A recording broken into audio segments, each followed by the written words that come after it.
Salut à tous. Alors, au programme aujourd'hui, vous allez avoir un des workouts de la deuxième partie des Open qui est, qui est composé de strict handstand push-up, de dumbbell hang power clean, de double under. Ça, c'est la première partie. 3 rounds de 10, 10, 50.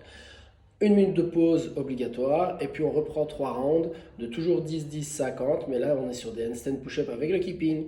On est sur des shoulder to overhead avec les dumbbells. Et on est toujours sur 50 double under. Si vous voulez des explications beaucoup plus détaillées, n'hésitez pas à aller sur le site de CrossFit, donc games.crossfit.com.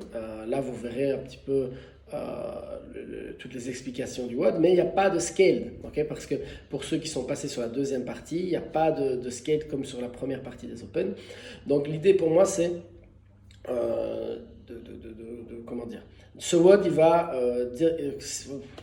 il va cibler vos faiblesses si vous n'êtes pas à l'aise sur la poussée, sur les presses. Donc, prenez sur la première partie une option de presse qui est relativement dure pour vous, mais que vous allez pouvoir breaker maximum 2 fois. D'accord? Donc, ça peut être on peut être assis au sol et pousser des objets au-dessus de la tête. Ça peut être les pike push-up, donc les fesses en l'air, les pieds au sol ou les fesses en l'air, les pieds sur une box et on simule les handstand push-up.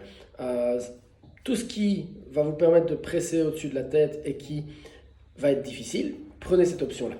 Les 10 hang dumbbell power clean, normalement ça va être très facile et vous devez tous être capable de le faire unbroken. Et les 50 double under, c'est un effort qui va durer plus ou moins 30 secondes. Donc, si vous n'êtes pas à l'aise avec les double under, avant le WOD, testez un petit peu, voyez combien de double under vous faites en 30 secondes et essayez de répéter ça pendant le workout.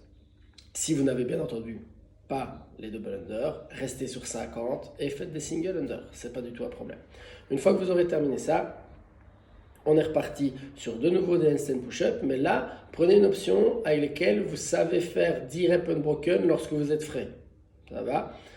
Ça peut être une de celles que j'ai citées avant, mais il faut que vous soyez capable d'aller très vite à partir de cette deuxième round.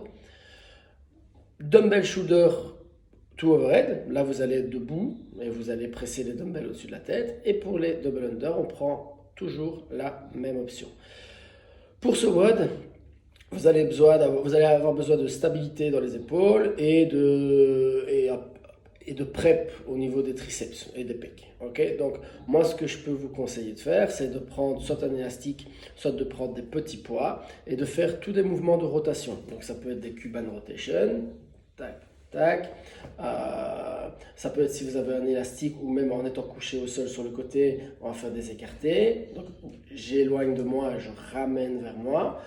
Vous pouvez faire quelques push-ups. Qu'est-ce que vous pouvez faire d'autre pour ce WOD? Déjà là, il y a déjà de quoi faire. Faites monter un tout petit peu le cardio en jouant un peu avec la corde, en faisant des sauts, voilà, en vous amusant un petit peu. Vous faites ça pendant 5, maximum 10 minutes et puis vous enchaînez sur le workout. Bon WOD à tout le monde, bon courage à tous et faites ça du mieux possible. Ciao ciao, bon week-end.